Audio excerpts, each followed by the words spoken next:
भाई बलिया। क्यों बलिया? बलिया आंगन में ही बैठा हुआ था।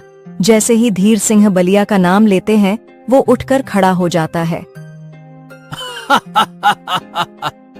देखा दीनू भाई, बस नाम लेने की देर है और मेरा प्यारा बलिया मेरी सेवा में हाजिर है, हैं? बलिया, मेरे प्यारे गधे, अब तुम्हारा घास खाने का समय हो गया है। रुको, मैं अभी घास तुम्हें डाल देता हूँ। धीर सिंह उठकर जाता है और बलिया को घास डाल देता है। बलिया बड़े चाव से घास खाता है और धीर सिंह तब तक उसके सर को सहलाता है। दीनू बड़े ध्यान से ये नजारा देख रहा था। एक छोटा सा गांव था सीतापुर, जहां पर धीर सिंह अपने प्यारे गधे बलिया के साथ रहते थे। धीर सिंह पहले तो खेतों में मेहनत मजदूरी करके अपना और बलिया का गुजारा करते थे, लेकिन अब उनकी उम्र बहुत ढल चुकी थी और इसी वजह से अब उनके लिए किसानी करना बहुत मुश्किल हो चला था। एक दिन उनका परम मित्र दीनू उनके पास उनसे मिलने आता है। धीर भाई, देखो अब तुम्हारी उम्र हो गई है और कितना बीमार भी रहने लगे हो। तुम ज्यादा दिनों तक अपना ख्याल खुद नहीं रख पाओगे। तुम ऐसा क्यों नहीं करते कि शहर से रवि को बुला लो?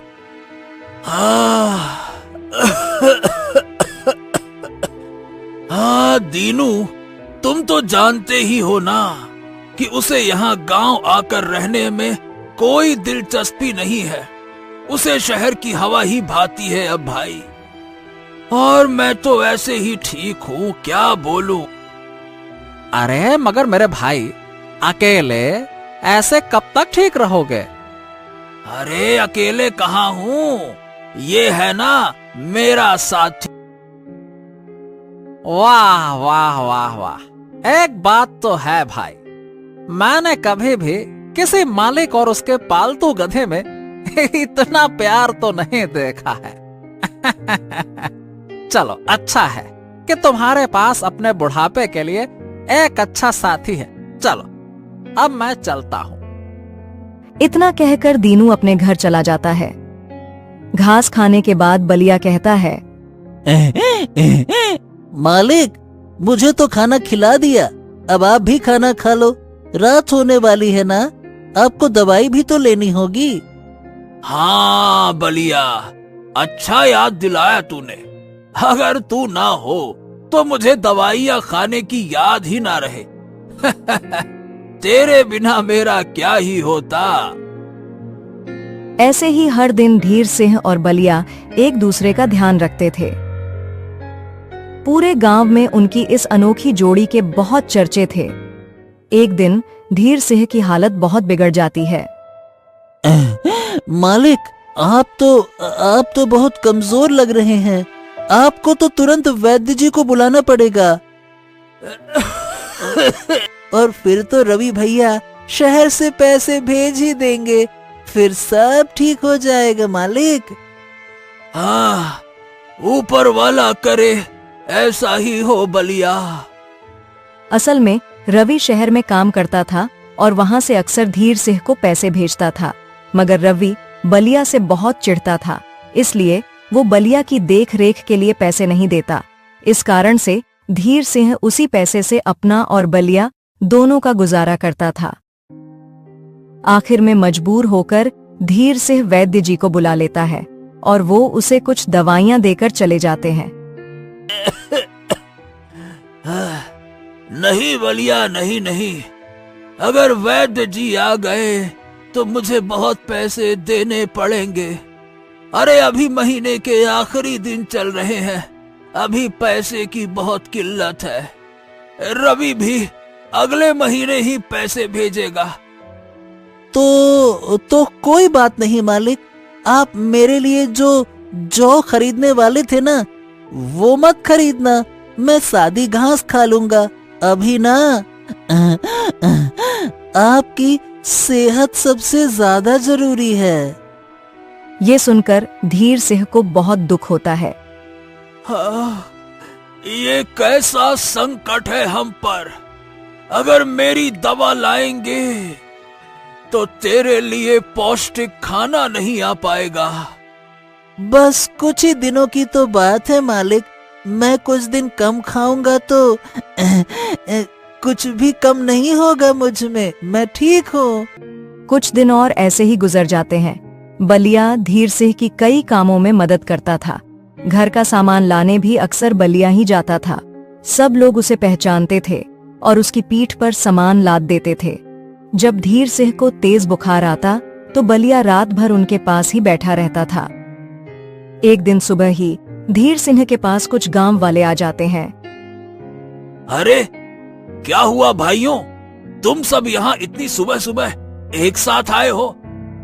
अरे भैया, गांव में बड़ी मुसीबत आ गई है। सूखा पड़ गया है। तुम तो अकेले रहते हो और घर से बाहर। आओ आओ आओ दीनू आओ। अरे तबीयत का क्या है? जैसी थी वैसी ही है। अरे कुछ सुधार नहीं है। तुम बताओ।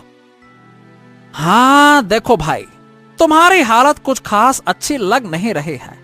अरे देखो तो सही कितने कमजोर हो गए हो। अरे अपने बेटे को भी नहीं बुलाते हो, ऊपर से अब गांव में सूखा अलग पड़ गया है। बिना दाने पानी और दवाई के तो तुम ज्यादा दिन तक अपना गुजारा नहीं कर पाओगे। हाँ लेकिन अब इसमें मैं कर भी क्या सकता हूँ? कौन सा सिर्फ नहीं निकलते हो, इसीलिए तुम्हें खबर देने आए हैं। क्या? अरे नहीं नहीं, ये तो बड़ी मुसीबत हो जाएगी। अरे भैया, हमारे गांव में सूखे की समस्या तो किसी से छिपी नहीं है। इसीलिए पड़ोस के गांव के एक बड़े आदमी ने हमारी मदद के लिए अनाज की बैलगाड़ियां बड़ी बड़ी भिजवाई हैं। अब सबको थोड़ा थोड़ा अनाज मिलेगा, इसीलिए तुम भी चलो, ले लो थोड़ा बहुत। धीर सिंह ये सुनकर बहुत परेशान हो जाता है। उसे मालूम था कि वो इस हालत में नहीं है कि जाकर अनाज ले पाए। तभी बलिया पट से बोल पड़ता है। मालिक तो नहीं चल पाएंगे, उनकी सेहत कुछ अच्छी नहीं है, मगर मैं आप लोगों के साथ चलता हूँ। हाँ ठीक है, जैसा तुम लोगों को ठीक लगे, मगर जरा जल्दी चलो वरना सारा अनाज खत्म हो जाएगा। फिर बलिया गांव वालों के साथ अनाज लेने चला जाता है और धीर सिंह वहीं बैठ जाता है। तभी वहाँ पर दीनू आ जाता है। अब तबीयत कैसी है तुम्हारी धीर भैया? अरे मेरे साथ हो रहा है। अरे ये सब तो सारे गांव वालों को झेलना पड़ रहा है ना। मगर मेरे भाई सब अकेले नहीं रहते हैं ना। देखो, अगर सबकी ही बात कर रहे हो तो मैं तुम्हें एक बात बता दूं भाई, सब लोग अपने घर से कुछ न कुछ बेच रहे हैं, जिससे कि वो इस सूखे के घाड़े में अपना और अपने परिवार का गुजारा कर सकें। तो ऐसे में तुम्हें भी कुछ तो बेचना ही पड़ेगा ना। ठीक है, लेकिन मेरे पास बेचने के लिए है ही क्या? अरे है ना, तुम्हारा गधा बलिया। क्या? ये तुम कैसी बातें कर रहे हो दीनू? भला मैं बलिया को कैसे बेच सकता हूँ? नहीं नहीं, कभी नहीं, मैं उसे नहीं बेचूंगा। देखो भाई, मुझे मालूम है कि वो तुम्हारे दिल के बहुत करीब है, मगर जिस हाल में तुम हो, तुम अपना ही गुजारा नहीं कर पा रहे हो, तो फिर बलिया का ध्यान कैसे रखोगे? उसके दाने पानी का क्या इंतजाम है तुम्हारे पास? अरे तुम्हारे साथ साथ वो भी बेचारा बहुत कमजोर हो गया है। दीनू की बात में सच्चाई थी, इसलिए धीर सिंह चुप हो जाता है। उसकी चुप्पी देखकर दीनू आगे कहता है। देखो मेरे मित्र, मैं तुम्हारा दुख समझता हूँ, मगर अभी दिल से नहीं दिमाग से सोचना पड़ेगा।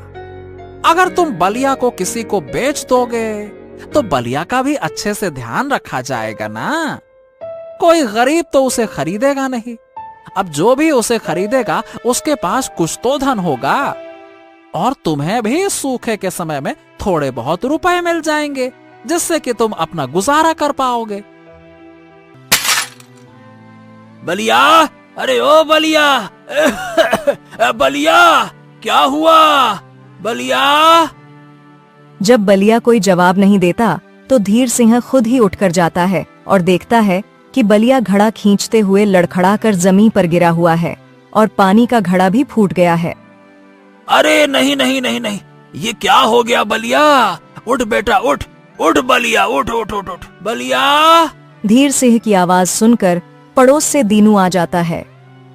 क्या हो गया धीर सिंह, क्यों चिल्ला रहे हो? सब ठीक तो है ना?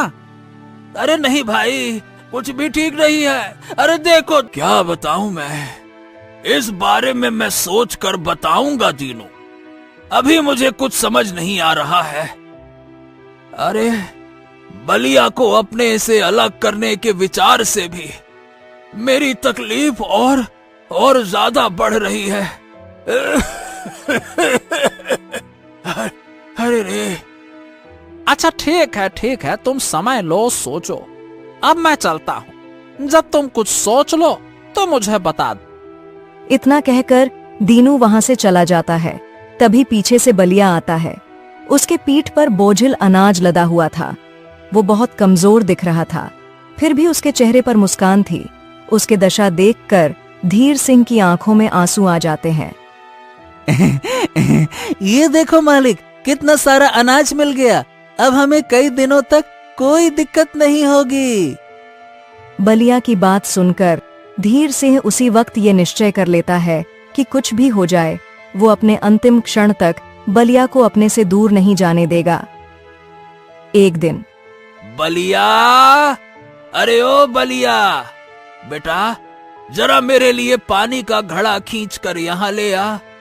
अरे अरे रे रे रे रे, मुझे बड़ी कमजोरी लग रही है, वहां तक जा नहीं पाऊंगा।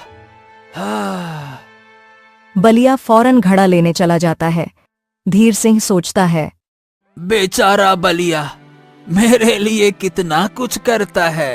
मेरी इकलौती औलाद है जो यहाँ झांकने तक नहीं आती, और ये है मेरा असली बेटवा, मेरा कितना ध्यान रखता है। तभी अचानक से बहुत तेज आवाज आती है। तो सही, अरे मेरा बेटवा बलिया चक्कर खाकर गिर गया है। क्या करूं मैं, क्या करूं? अरे घबराओ मत। मुझे लगता है कि बहुत समय से इसने ठीक से पौष्टिक खाना नहीं खाया है, इसीलिए कमजोर होकर गिर गया है। चिंता मत करो, इसे कुछ खिलाते हैं, फिर ये ठीक हो जाएगा। अरे मगर मेरे पास तो बिल्कुल भी पैसे नहीं है, क्या खिलाएं इसे? हाँ, कोई बात नहीं। अभी मैं इसके लिए कुछ लेकर आता हूँ, बाद में तुम मुझे पैसे वापस कर देना। दीनू जल्दी से जाकर बलिया के लिए बाजरे की बोरी लेकर आता है। बलिया धीरे धीरे खाता है और उसकी हालत में कुछ सुधार होने लगती है। बस बहुत हुआ। अरे अब मैं रवि को बुला रहा हूँ, तुम तो बुलाओगे नहीं। ऐसे तो तुम दोनों अपनी जान से हाथ धो बैठोगे और मेरी बात मानने को तैयार नहीं हो। दीनू ने बिना धीर सिंह की एक भी सुने रवि को अगले ही दिन बुलवा लिया। रवि ने आकर देखा कि उसके पिता की हालत बहुत खराब थी। हाँ, ये सब क्या है पिताजी?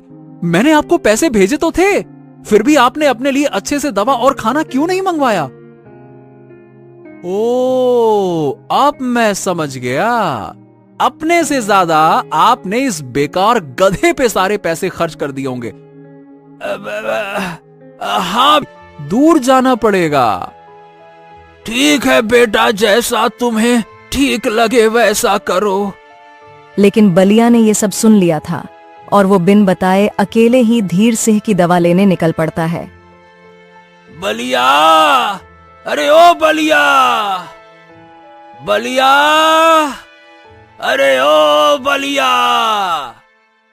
अरे वो सो गया होगा पिताजी, आप इतना क्यों परेशान हो रहे हैं? आप भी सो जाइए ना, वरना तबीयत और बिगड़ जाएगी।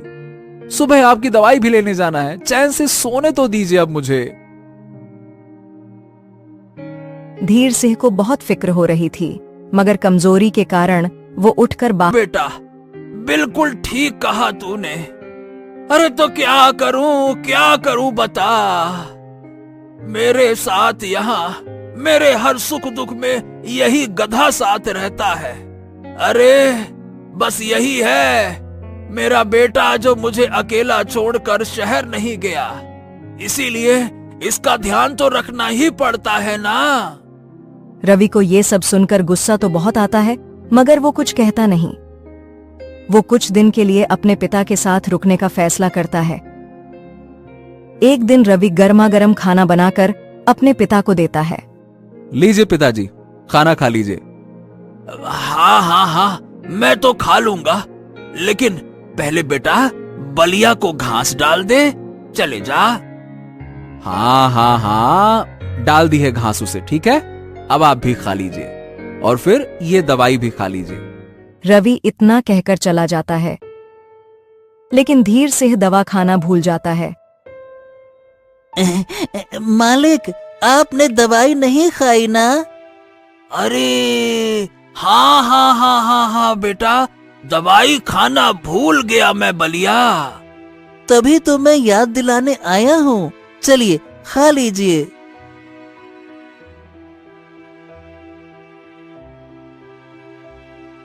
हाँ, तेरे बिना तो मैं कुछ भी ठीक से कर नहीं पाता बलिया। मेरे बिना आपको रहना भी नहीं है मालिक। मैं आपके साथ हमेशा रहूंगा। रवि जब जब बलिया को अपने पिता का ध्यान रखते देखता तो उसे अच्छा लगता था। धीरे धीरे बलिया के लिए उसकी भावनाएं भी अब बदल रही थीं। वो बलिया के खाने पीने और दवा का भी ध्यान रखने लगा था, क्योंकि उसके पिता बिना बलिया को खिलाए खुद खाते ही नहीं थे। एक रात धीर सिंह की दवा खत्म हो जाती है और बाहर बहुत तेज बरसात हो रही थी। अरे पिताजी, इतनी रात हो गई है और बरसात भी जोरों की है। अब सुबह तक का इंतजार कर लीजिए ना, फिर मैं जाकर दवाई ले आऊंगा। वैसे भी ये दवा यहाँ आसपास नहीं मिलेगी। लगता तो भला मैं इसे कैसे छोड़ दूं, बता।